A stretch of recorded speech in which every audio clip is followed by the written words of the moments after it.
Hey everybody, I want to talk about a product and platform that I absolutely love and our latest sponsor, Interseller, the prospecting and outreach platform of choice for recruiters and sellers. Whether you're doubling down on business development or recruiting talent, Interseller does all the heavy lifting of finding contact data, automating the email and follow-up process, and syncs all that rich data into 20 plus CRM and ATS platforms. Reach out now and get going on a 2-week free trial and let them know you heard about it from Adam on the podcast today. Check out the link on the website. Appreciate it. Welcome to the podcast, where we introduce you to incredible humans who share their journeys with the mission to inspire you to harness your own inner tenacity to drive your life and career forward. And now, your host, Adam Posner.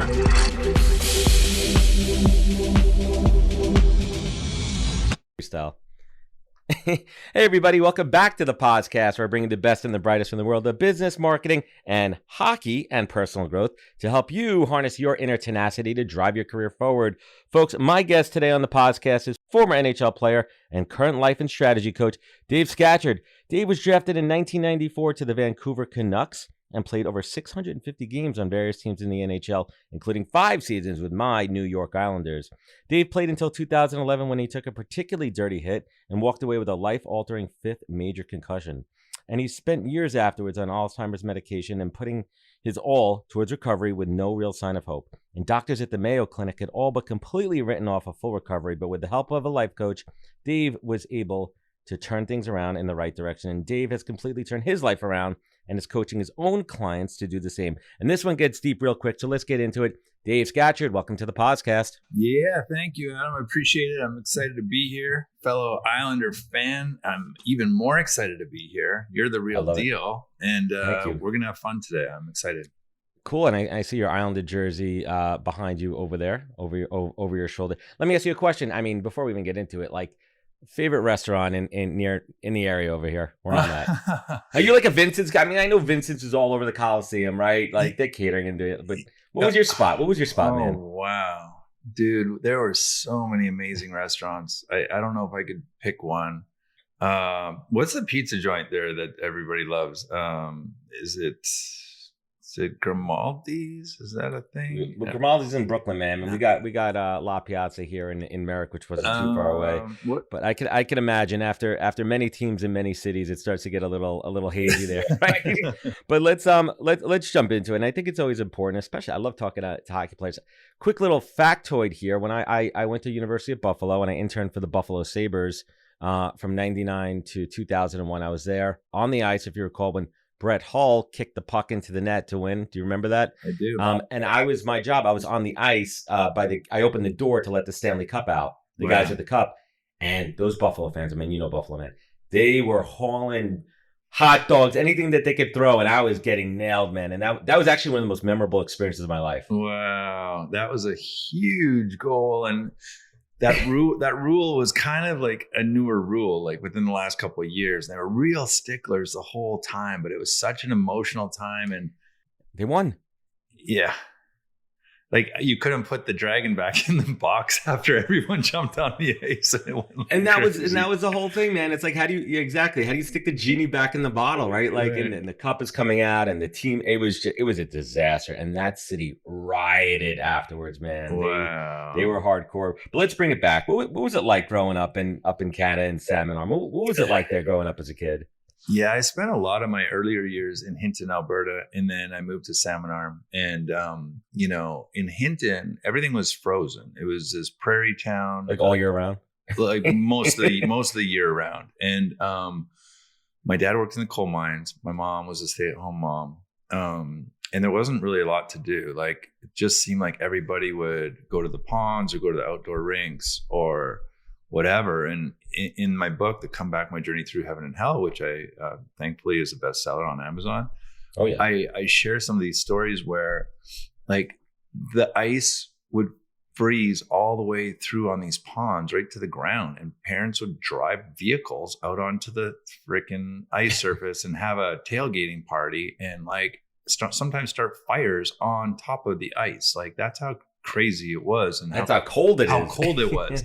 How cold it was. And I remember one time I had some soup in my thermos in my Scooby-Doo lunchbox, and I'm standing waiting for the bus, and it was so brittle and cold that my little plastic cheap lunchbox just broke in half and just fell, and my thermos just fell on the ground and started rolling down the sidewalk. Like you'd lick your zipper and your tongue would stick to the zipper. Like that's how cold it was. And that was like, I thought everybody lived like that. And what's funny is I'm thinking back to it now. I used to like love freestyle BMXing and BMX riding and stuff.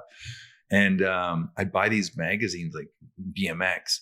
And I would look and I'd see people riding in December with no shirts on in California. And I'm like, oh my God, one day I'm going to live in a place where it's not one so day cold. I could take my jacket off. I mean, I can't even imagine. But like, how did that environment like really like toughen you up as a kid? You know, I assume you're out on the pond. You know, that's where you got your first taste of hockey. I mean, correct me if I'm wrong. Like almost all the kids there, boys and girls, were on skates and before they could even walk, right? Yeah.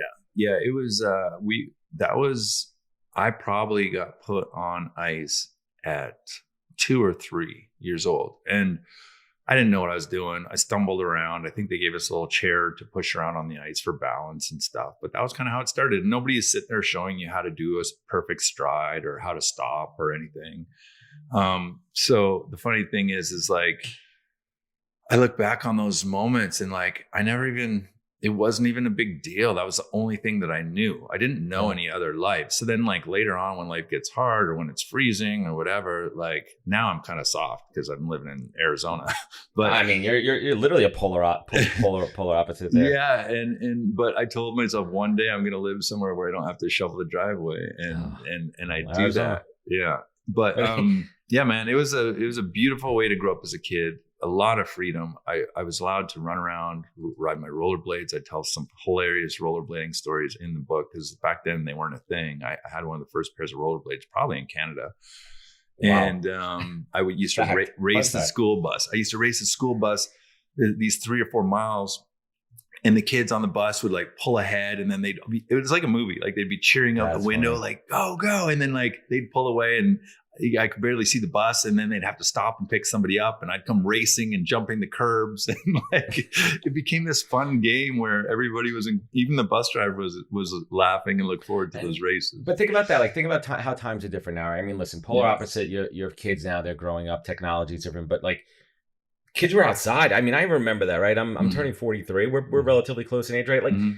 We did things. We went outside, we played, and I see my kids playing, but you know, technology is pulling them closer. I mean, how are you raising your kids as a father to still give them that taste of adventure and exploration and physically doing things instead of just being instead of the freaking screen all day? Yeah, it's a great question, and it's a real problem. And you know, one of my kids, he's a genius. He's they're all really smart kids, but this kid's like got a photographic memory and stuff. And he doesn't study, and he gets away with it. And he had 100% grade in this certain class, and all of a sudden he starts getting like D's and C's and F's. And I'm like, what's going on? And I'm like, hey, bud, like, what? Talk to me. He's like, no, I don't know. I don't know what's going on. I didn't know those 20 assignments were due. And I'm like, what world are you living in? I said, tell me what's going on. I end up finding out that he's wearing a beanie at school, and he's got his phone in his pocket, and he's listening to music. So when she's handing out the homework or the assignments, like he's not even paying attention. But he's so smart that he'll get 100% on the tests, but he doesn't know when any of the homework's due because he's not paying attention. So his phone's up for a month right now, and he's a more peaceful kid. He's a more relaxed kid, and we don't let them go even on social media. It's just like texting his buddies and like all this stuff. And I have a 10, 11, and 14-year-old, and it's a different world. We didn't grow up with that stuff. And truthfully, like you asked me how we raise our kids. Well, we went up to Telluride. We drove 7 hours. We did a road trip to Telluride from Scottsdale, and we had no electronics on the trip. And our kids just hiked, and we hiked up to these mountains. Like they did like 5-6 mile hikes, like through the mountains and up to these waterfalls. They were the happiest kids. We played cards every night, like just like how you and I would do as we were kids. Getting back to basics, right? Just getting back to basics. That's what you got to do. I'm gonna try to do that. I want to get back to your story growing up. When did either you or someone else recognize that you had a gift out there playing hockey? Was it that moment? Was there somebody who was it that said this dude's got the gift? think that there were multiple times when it, like, I didn't think anything of it, but other people were seeing things. And I ended up playing with kids that were 2 years older than me at a certain point, just because I needed more competition. We were in this little small coal mining town. Push yourself. Yeah. So I moved up two levels. And then I was like the best player on those teams. And then I remember this referee, and true story, his name was Jason Morrell. I think I put it in the book. He was a really good player. He's probably the best player in the town. But when he wasn't playing in like Pee Wee or Bantam, he would referee games. And he came down to referee our game. I think I had 8 or 9 goals. And he walked into my dressing room, and I was young. I was like, man, like 9 or 10. And he came in and he goes, hey, I just wanted to see if you'd do an autograph for me. And I started laughing, right? I'm like, yeah, right. And he's like, because I idolized him. And he's like, no, man. He's like, you're going to make it. And I'm like, make what? He's like, you're the best player that I've ever seen in this town. Like, you have a chance. So that was my first autograph when I was like 10. And that's a great story. And I don't know if I put that in the book, but it's like, then I went to training camp. This is a hilarious story where I slept the night in my dad's truck. It was freezing cold. We didn't have much money, so we couldn't afford a hotel room. I sleep in my dad's work truck. All the seals are broken because he works in the coal mines. So it's freezing. Like the whole inside of the thing is frozen. Might as well just slept outside. Like there was no point. No point. It was awful. Yeah. And then my dad, I'm just shivering the whole night, and my dad's freezing. So we end up zipping our sleeping bags together and like literally spooning in the freaking truck for the night. Do what you got to do. I wake up and I hear all these car doors slamming. So we got woke up by kids showing up at the rink for this camp. And I thought I was doing a camp with kids my age, as like a development camp or something, right? That's what I was there for. We drove 3 hours to get there, spent the night in the truck. I walk in and dudes have like beards, hairy chests, like huge legs, huge chest. They're all like what the way bigger than me. And I'm like, what is going on? So I look at my dad, like panicked. He goes, I'll find out what's going on. He walks up. He's like, yeah, Dave Scatchard's here. And I'm thinking there might be another ice surface that these other guys are going on or something. Rink or something. And it wasn't. I was invited to main camp for like these 16 to 20-year-old kids. And I'm 12. I don't even have, I haven't hit puberty. I'm just this little skinny kid. I have Cooperall pants on. Remember the Cooperall pants? Nobody else had those. I was the only kid. I had a full XL7 face mask on. And then, so the GM comes out to have a talk with my dad, and like, we got to get on the ice. Like the time's crunching down. We got 30, 40 minutes. I'm frozen. I'm trying to have a hot chocolate to warm up. That's like my breakfast. And then the guy's like, well, we can't let him out there. He's going to get killed. My dad's like, look, we just slept the night in the truck. Can you just give him one shot? Like give him one ice session. If it's too rough for him or whatever, then we'll pull him.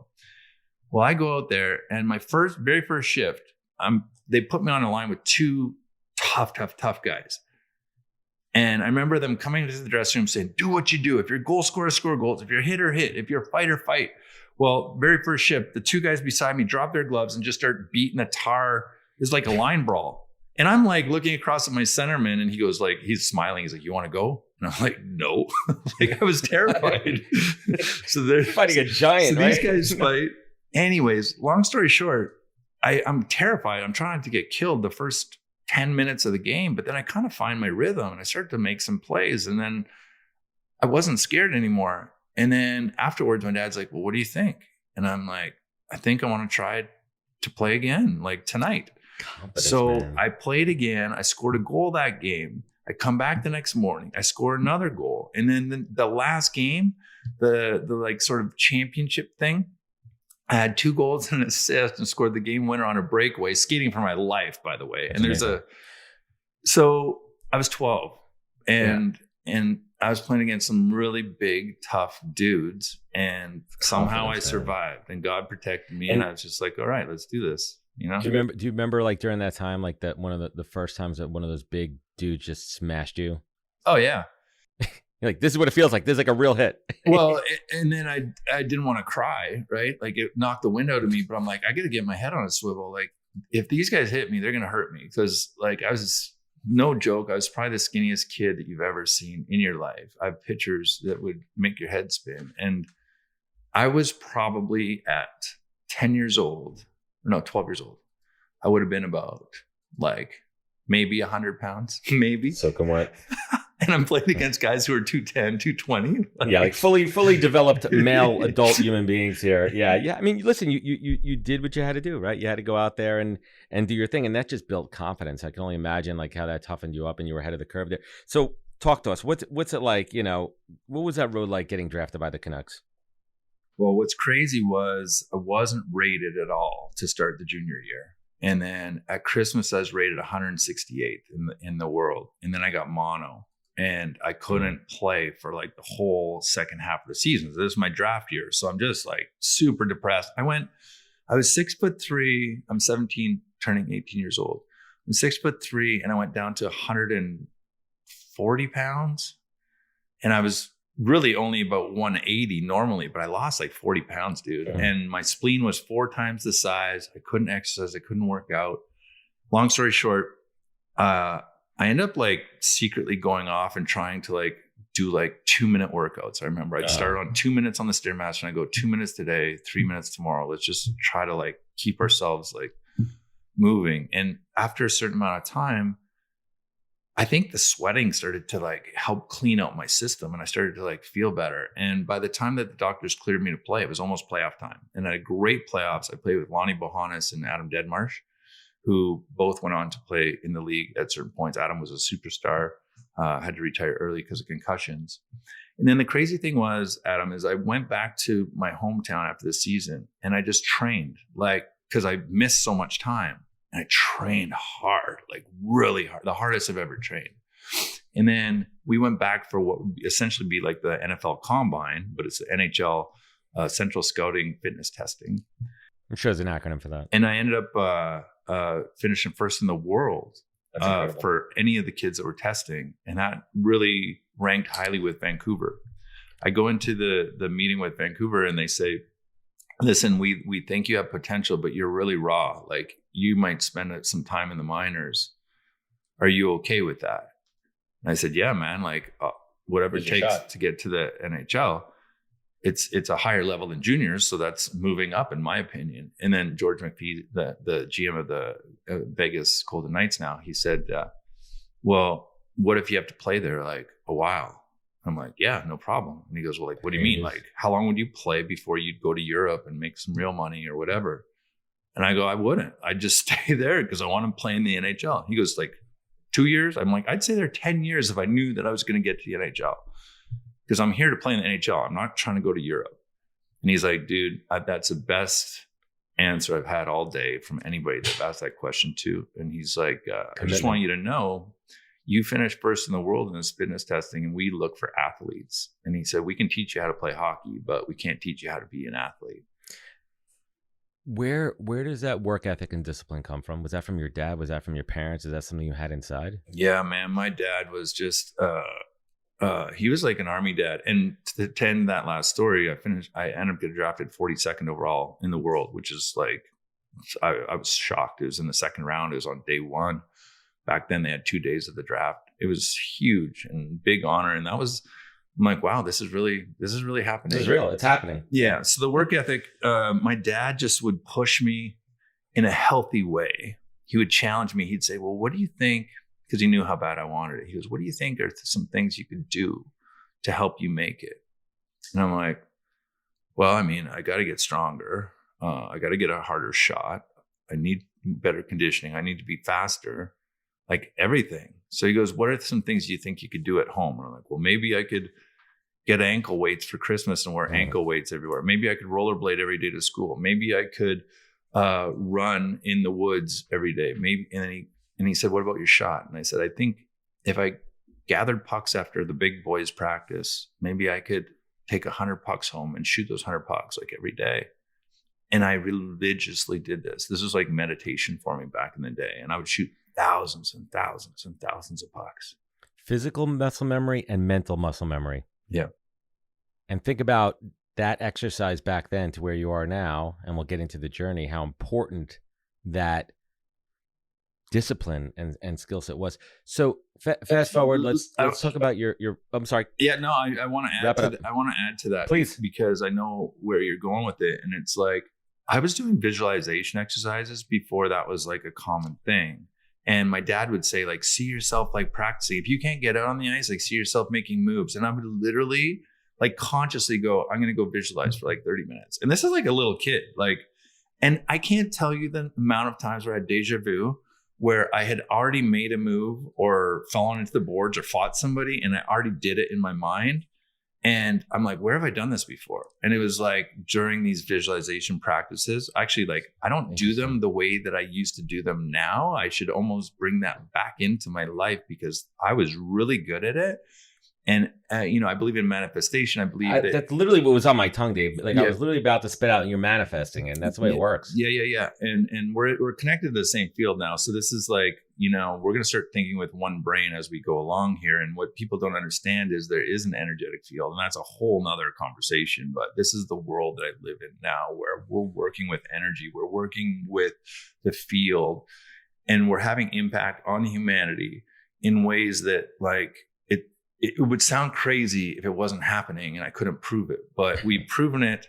The last year we had 17,000 people come through our free challenges. We had over 200 new clients coming from my coaching programs. And it's like, that stuff doesn't happen if we're not bringing in the right juice, the right energy. And I didn't understand the energetics until I began training with some incredible people. And we'll get into that later. CEOs and chief people leaders don't magically wake up with a staff full of people ready to execute their vision. And nowadays, it's harder than ever to find a decent staff without it taking months. That's where HireAct comes in.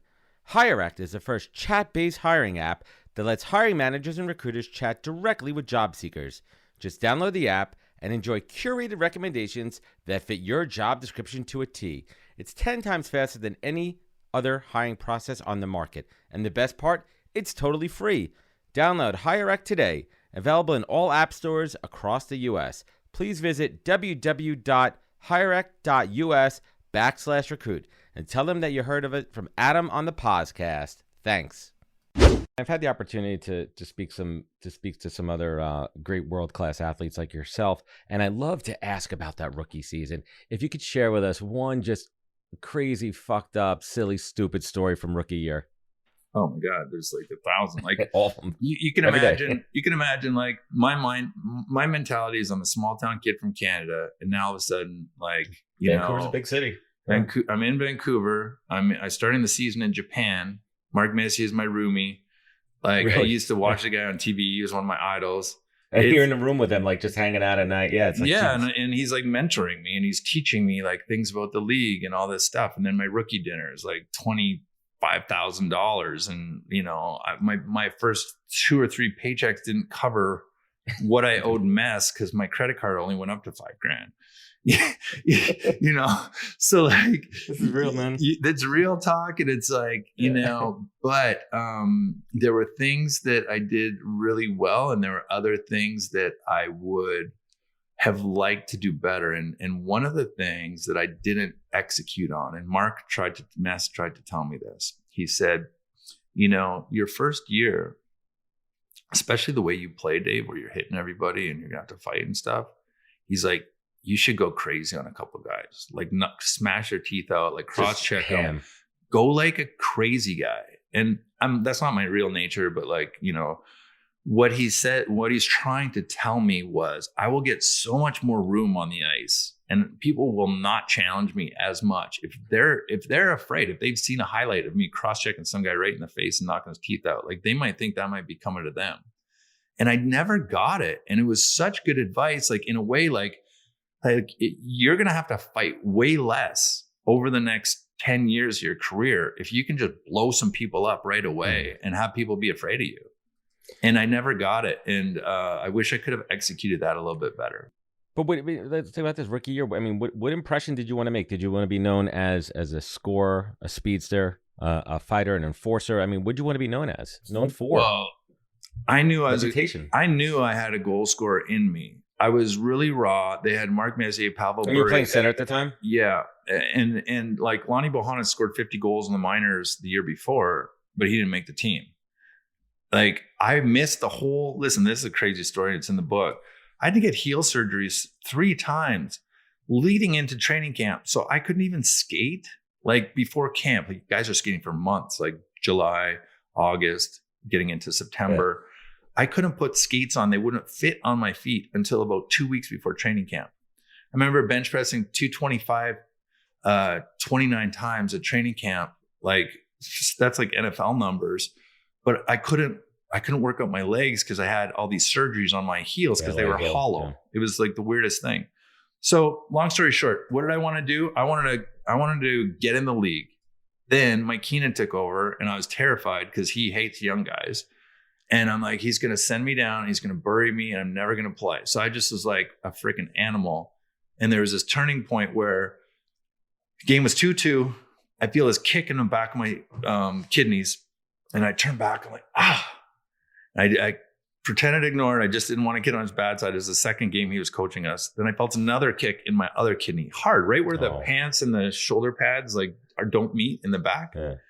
And I turned around. I'm like, what the fuck are you doing? And he's like, what have you done tonight? And I'm like, nothing. I haven't had a shift yet. And we're in the second period. And he goes, I don't even know who you are. Who are you? He says, I think I'm going to send you down tomorrow.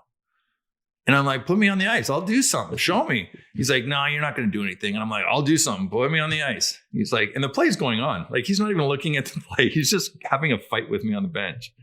So the whistle goes. There's a face-off right by our bench. And he lines me up on left wing. I'm a right-handed centerman or right winger. He puts me on the left wing. And I'm like, well, I got to do something now. So I look over at the guy beside me, and I think it was Boston or Pittsburgh. There's a black jersey, I remember. And I just said, hey, you want to go? And the guy's like, yeah, let's go. And I just beat the piss out of him. And I'm punching him in the face, like starting the lawnmower, just down on the face. And I'm looking up at Keenan. I'm not even looking at the guy that I'm hitting. You're looking at him. I'm looking at Keenan like, F you, like, shame on you. You were for projecting. You were projecting. That was his face. So I remember him. The refs come and grab me. And they wrap their arms around me and they try to turn me around to skate me across from the bench to the penalty box. But I don't turn around. And I'm staring at Keenan like... So he's holding you and you're pulling you backwards like this. He's pushing me. He's pushing me backwards towards the penalty box. And I'm staring at Keenan and I have rage. I have rage in my eyes. I'm like, I've never been called out by a coach like that ever. And I'm like, F you, right? And then Keenan's looking at me and all of a sudden this huge... shit-eating grin breaks out across his face. He knew what he was doing. It's a mastermind right there. He loved it. So I went from being his whipping boy, which I still kind of was, but he knew he could push me and I would respond. He hated it if he would push a guy and the guy would shrivel up. He hated that. So that's his technique. That was his coaching technique. Yeah, and it's not. I don't necessarily agree with it, but that's what he did. And old school. It's old school. It's old school, man. And anyways, I became one of his probably favorite players. Yeah. Hey, dude, you mentioned some names there. It was funny. I mean, I was a Pavel Bure fan growing up. That was the only other jersey I had aside from the Islanders. I felt like Vancouver was in another division. It was far enough away, and that was a badass jersey too. The old school Canucks jersey. That was a cool jersey. I think I have it over here. Let me turn my camera. There it is. I had it in black. I have that in black with Bure. Number was it 10 or 11? I think. He was 10. He was 10. He was fast. He was fast as fuck. He was explosive. The weird thing about Pavel is he never really shot high, and his stick was super stiff, like so stiff. But the way he moved on the ice, he didn't need to go high. He would get the goalie moving laterally with his speed, and then he could either tuck it in behind him or shoot it in front of him. And he was so good. That was a good one, man. I want to wrap up hockey. The hockey stories for a little bit. I mean, listen, hockey. People talk about fighting in hockey, but that's the sport. That's what keeps it. It polices itself, and we moved a lot away from that in recent years. We'll get to that in a second. But I went down the rabbit hole. I was telling you this before, and I started just going deep into some of your fights. I mean, who was the toughest? I watched Rob Ray, Danico, McSorley, Thornton. Like who are you scared? Like who were you like? Oh fuck. Oh man, I got to go up against this guy now. You know what? There's two. Ty Domi. Oh, he was a beast. Always made me nervous, and I'll tell you why. Because if I fought him and I beat him, then I'd have to fight him again and again and again. Do you see what I'm saying? Because like that's what he did. Like that's all he did, right? I could score some goals. I could be on the power play if they need me, but like I didn't want to just fight, right? But that's kind of when I first started. That's what it was. I didn't have to face him very much when I was out west.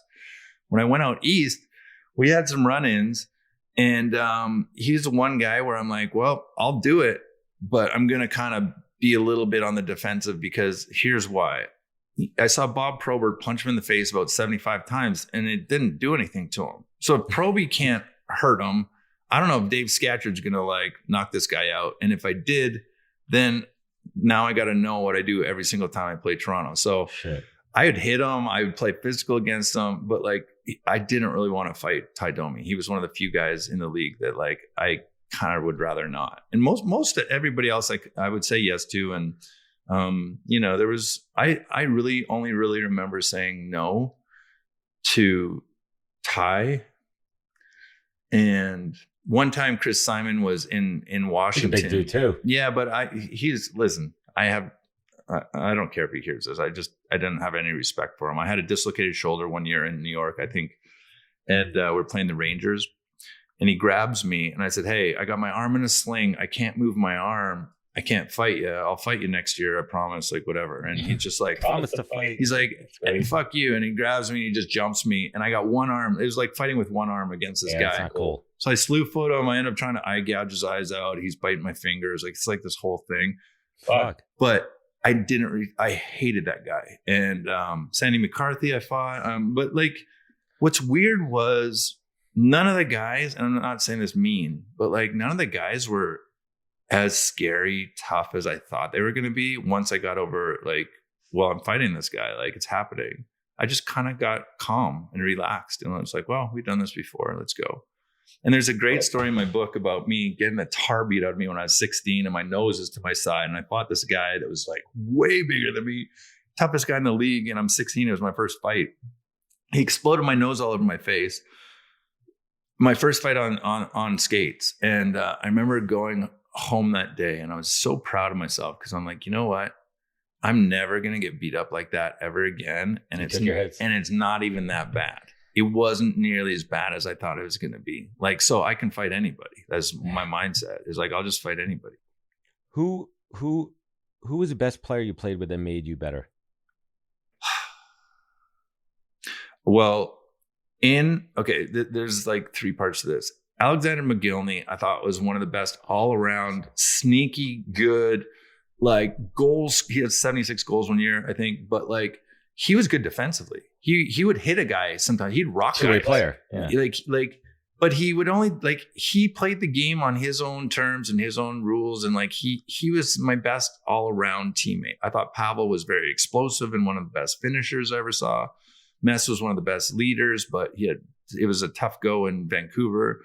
When I played with Jason Blake in Long Island, I thought we had, and Blakey got my book. He asked me to send him a copy. We had a little chat and he's like, you were my favorite centerman I ever played with. And he said, I was so disappointed when he went up to the first line. I basically went down after scoring 27 goals to like, I led the team in goals. And the next year when Laviolette took over, I went down to the fourth line. And I'm like, and I didn't stand up for myself. I should have said something. Like I should. Why didn't you? Because my mentality, and this is partly a default, because the way I was raised is you're a team player. You're grateful for the ice time that you get. You don't rock the boat, and be grateful that you're playing in the best league in the world. That was partly how I was raised. That was really very much how I was raised. So that was part of the reason why I lasted, because I was a great teammate and stuff. But at what expense? At my own personal development expense? Like it, right. If I would have fought for that ice time, it could have transformed my career. But instead I come off this 27 goal a year. Then I go to the fourth line and work between the third and the fourth line the whole year. And I'm not playing with Blakey anymore. They trade Jason Weimer. They blew up our line. And we had the number one line in the NHL after November of that year where I scored 27. Blakey had his best year. Weems had his best year. And I had my best year. And we were a third line. And we didn't play power play. Blakey played a little bit of power play, but we didn't play very much. But I don't know why they did that. And it was so fun coming to the rink that year. I just knew I was going to score like all the time. We had such good chemistry. Even in the old barn, right? Even like the Coliseum. I love that old barn. Like, It's raw. The fans. I mean, well, that's a good question, man. Like, I mean, straight up, all the teams you played for, which team had the best fan base? We like they were in it to win it. They had our back, win or lose. They looked out for us. Well, win or lose, I don't know, because when I first got to the Isles and Spano was in jail and all this stuff, it was a disaster because like the fans didn't know like everything. It was just a total gong show.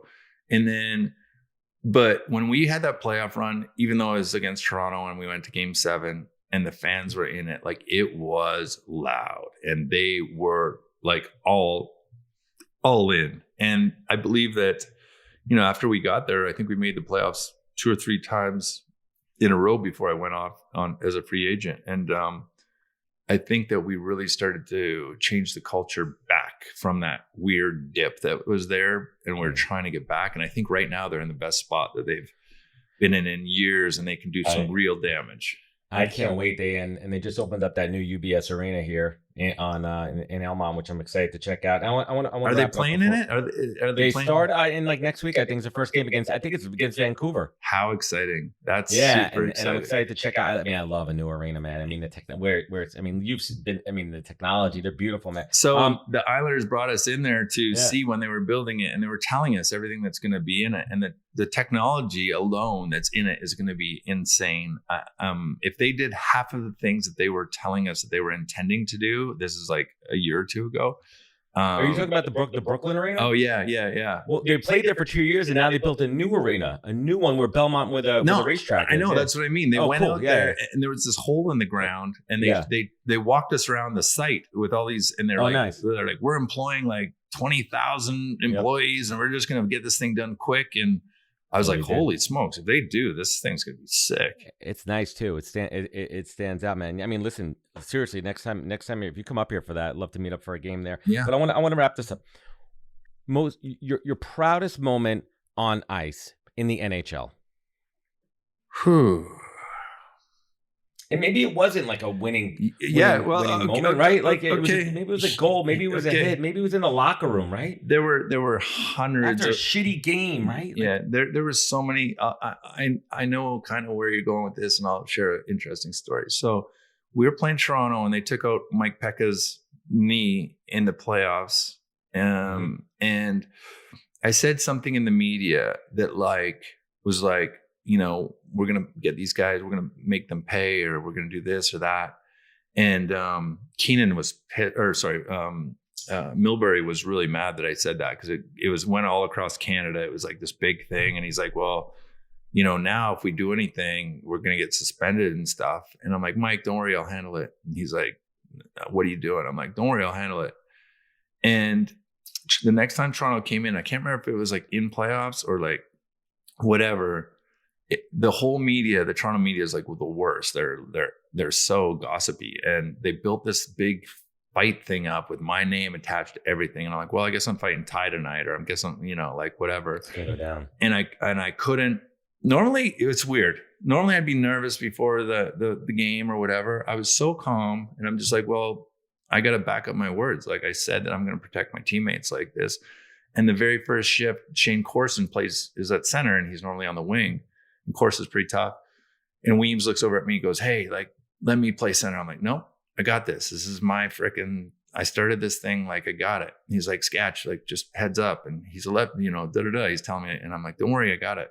And I squared off with Corse, and we had a great fight. The fans were fired up. He was trying to knock my block off. I was trying to knock his block off. We ended up like having an okay fight, decent fight. And on the way to the box, Corse like kind of gave me props. He's like, hey, attaboy kid. And he's like, you're, you know, good job, like way to show up or something like that. And like, that was a moment, like you wouldn't think you'd be proud, but like that had been building and building and building and building.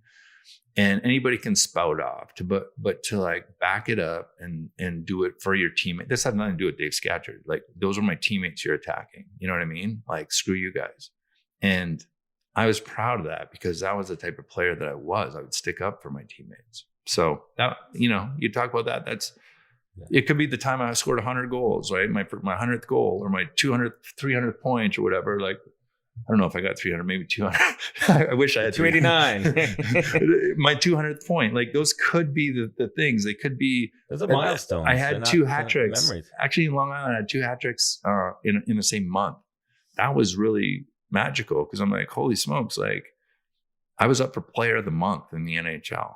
Like, and I'm Dave Scatchard from a town of 6,000 people that people told me I'd never make it, and it's too small, and I'm too skinny, and like. Now I'm in the show and I'm doing stuff like that. That's pretty proud. This is the goods, man. And let's take to the dark side here, right?